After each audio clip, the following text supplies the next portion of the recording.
Welcome to Massive Passive Cash Flow, the podcast that guides professionals to financial prosperity. Join our community and let's start building your wealth. Here's your host, Gary Wilson. It is my absolute honor to be able to get to share a few minutes with the Gary Wilson. So thank you so much for being here with me today, Gary. We've had a couple of opportunities to connect here. And Gary is the lead for Global Investor Agent, a massive team inside of EXP Real Estate. I'm sure everybody knows that name. And you are between Pennsylvania, Virginia, and Florida when you're bouncing around these days, are you, Gary?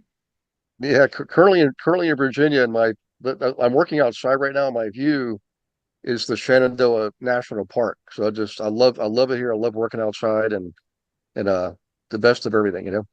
Lucky man. That's awesome. Yeah. Well, Gary, in trying to do a worthy introduction here for you, not only are you a team lead, not only are you a well-versed and very experienced investor, a traveling man, you also make time to pour into others and bring in experts on your YouTube channel, Real Estate with Gary Wilson. How long ago did you start that? What inspired you?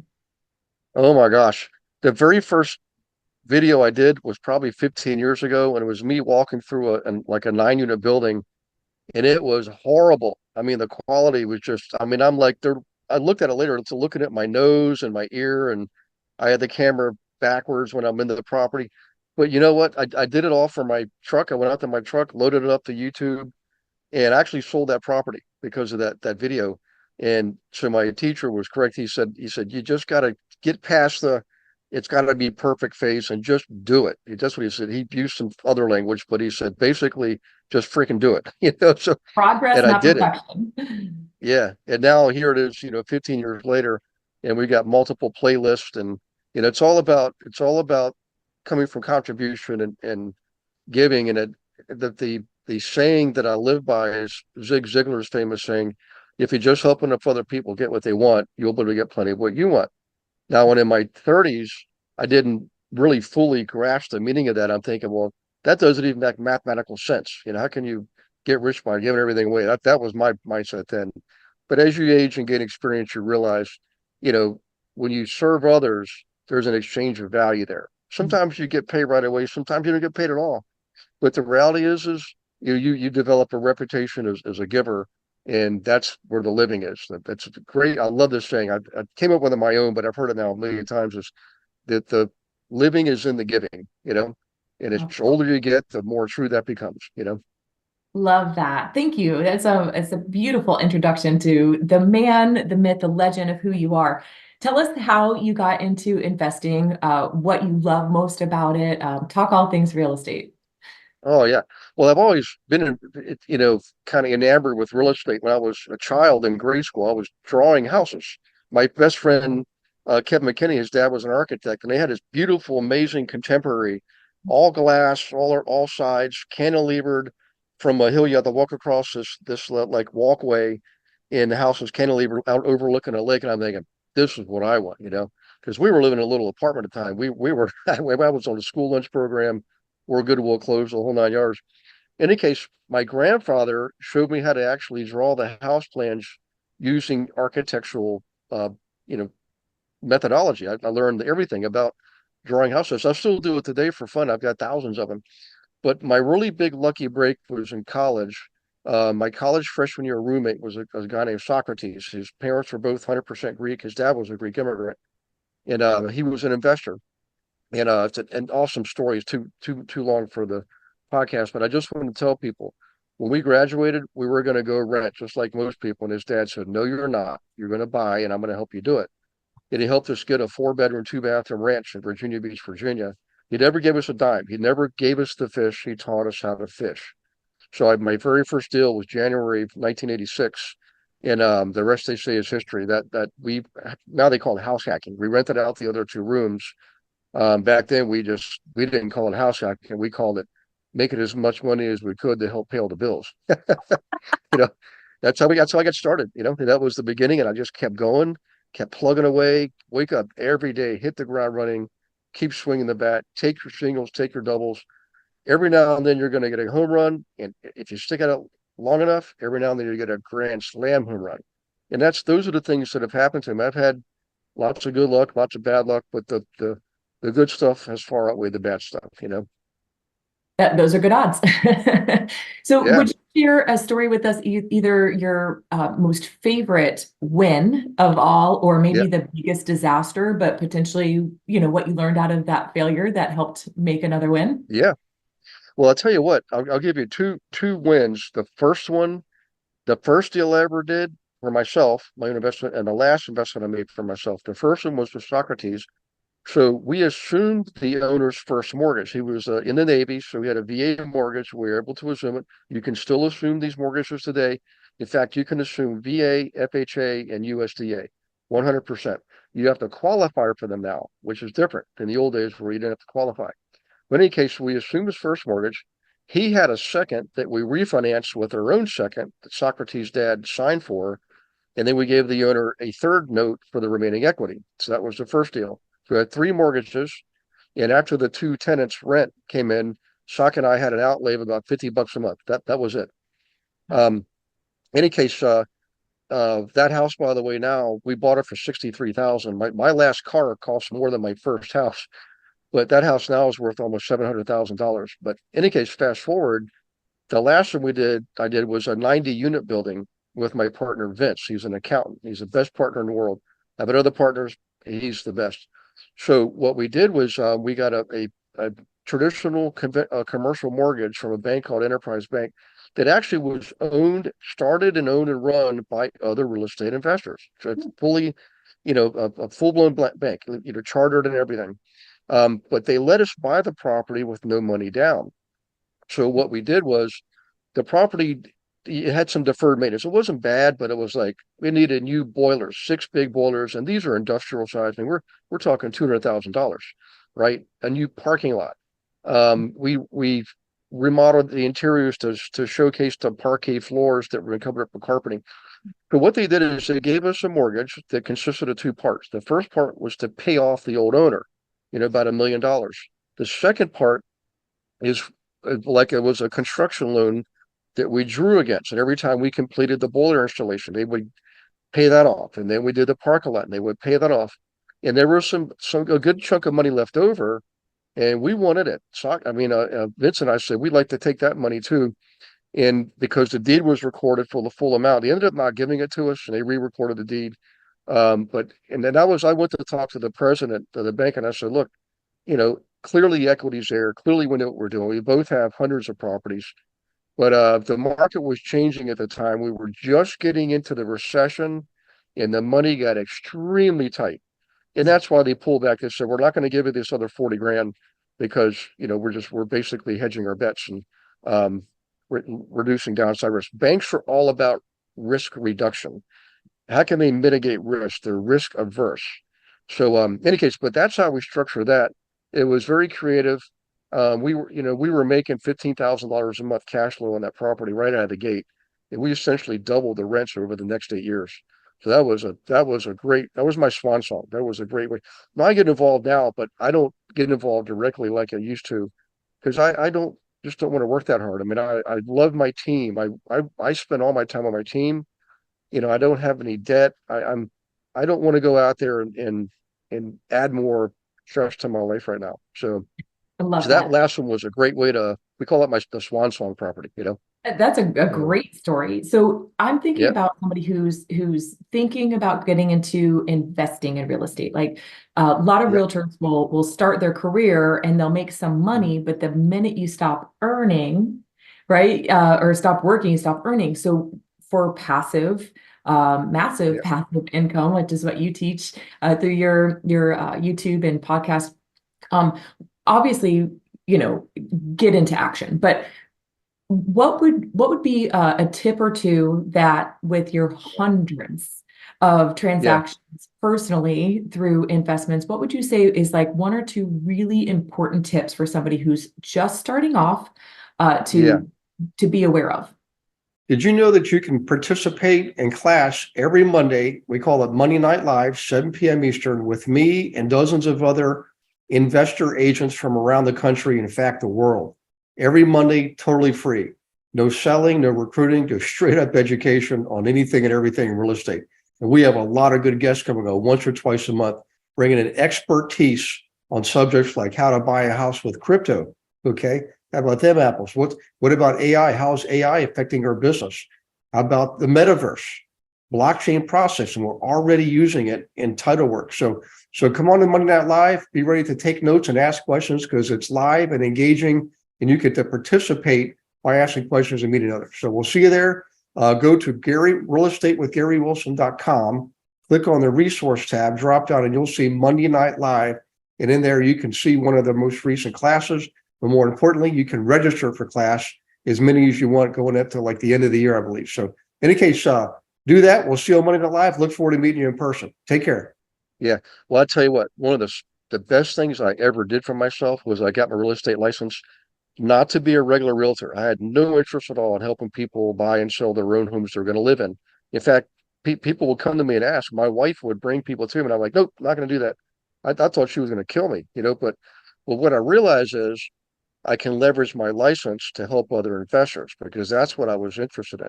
So everybody listening, I just want to tell you this. If you're an agent, or let's say you're an investor and you're struggling getting started, just get your license. It's easy.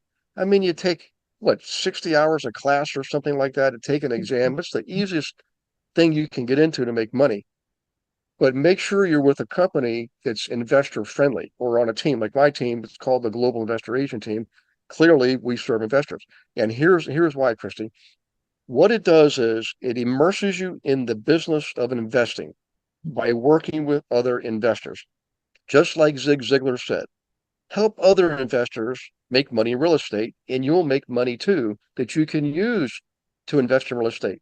So not only those that immerse you in the business of investing, so you learn. Any of us can read a book and take a trainer program. I've got tons of that stuff. And I've written 8 books, created 6 trainer programs. But I'm here to tell you, when I coach people, I get them out in the field, swinging the bat with their clients, because I know they're going to learn way more from that than they ever will from Gary Wilson. So in any case, immerse yourself in the business, and you'll learn investors are naturally entrepreneurs and they're creative. So one of the things you can do is take some of your commissions and say, look, I see you buying this fourplex. I'm glad to help you buy it. Would you let me contribute my commission to be part owner, to have an equity portion of that property or some cash flow, or I'll manage it for you for a fee. And then you get some regular monthly recurring income in addition to your commission.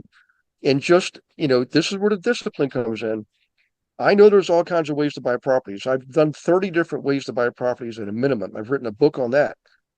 All those creative purchasing techniques, no money down, low down, owner financing, it costs you more. I know you're going to have every guru on the planet telling you, don't use your own money, use other people's money. When you do that, you usually end up with very little equity. And when crisis occurs, you're going to lose your properties. I've seen so many people go broke and bankrupt in the last recession because they had no equity. They were in debt up to their eyeballs. Right. So here's what I learned. I'm going to go to a traditional bank, get the lowest interest rate loan possible, way lower than hard money. Okay. And I'm going to go in there with 20% because I know I'll get the best rate and the best terms, and I'm more likely to get a yes. So not only do you have steady commissions coming in from repeat business from investors, bankers love that, you're going to get the best rates and terms. Buy that first property, fix it up, raise the rents, bankroll all your cash flow till you save up enough for the next down payment. I only did that, guys, for like a year. And then what I did, I had 10 properties and I had a more equity because I increased the value of the properties. Plus I increased the rents, which further increased the value of the properties. And I found a commercial lender who was also a private commercial lender who gave me a second mortgage across the entire portfolio. There was enough to go out there and start paying full cash for properties. Then I would still remodel, raise the rents, and then I would refinance and pay back that line of credit. And that was really how I got it done. So it takes discipline, takes patience, and you got to have some hustle. You don't have to be the smartest guy in the world. In fact, I'm definitely not the smartest person in the world, average at best, but you have to have discipline, got to have patience, and you got to have hustle. You can do these things. If you do all that no money down stuff, you'll find yourself still working 20 years from now. I can guarantee it. You do it the way I just described it, you're going to be financially free in probably 5 years. Sometimes I've had one person do it in 18 months. It's just a matter of how much hustle you have. So that's my big tip for the day. Love So, that. My next question is, do you feel like you're going to see, or we're going to see some opportunities in the commercial realm? oh, absolutely. It's a mathematical certainty. So I was in banking for 18 years. Now, commercial loans, most of them have a repricing every 5 years, which means they're going to adjust the rate. Well, if you think about all those commercial mortgages were taken out prior to 2023 for those prior couple of years, they had really low rates, 3 and 4%.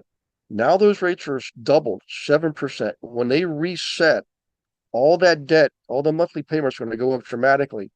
Now, couple that with the fact that during the pandemic, a lot of commercial properties went vacant, and a lot of them still are vacant because business owners like me realized, hey, I don't have to pay for all this space. People can work from home. And that's exactly what I have almost zero overhead in my business anymore. So I took full advantage of that, and I'm not the only one. So guys, be prepared because it's coming, and it's going to start coming this year, more next year and the year after. But I think we've got a couple years, and then you're going to see us probably slide into a recession. I think again, don't say Gary Wilson said this because things could change tomorrow. We just don't know. But based on what I know, my years of experience in 5 market cycles, when you have the M1 and M2, you know, values the way they are and the liquidity problem we have with massive inflation, you're going to have a recession. It's a mathematical certainty. We just can't tell you when. I think we're going to squeeze another 2 years out of what we got right now, and then we're going to have to pay the piper. It's not going to be bad. It's just part of the business cycle, just like life. Once you accept that fact, you would learn the strategies. You'll know how to operate in any market cycle, whether it's up or down.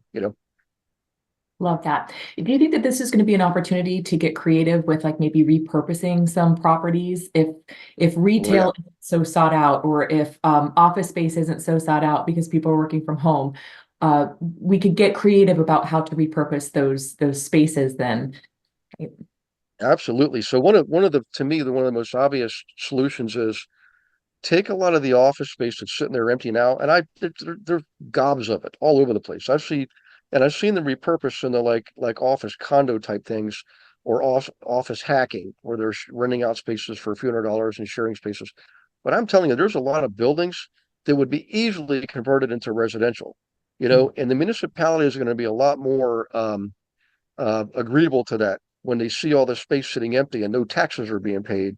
They need tax money, right? So they're going to be agreeable to rezoning some of these properties. It's already happening, but that's the most obvious solution. I've seen all kinds of creative things going on with malls and turning malls into like animal rescue centers. And I even saw one that was being used for senior housing because think about it, seniors often go to malls to take their walks in the wintertime. Well, now they can just live in a mall, That's right.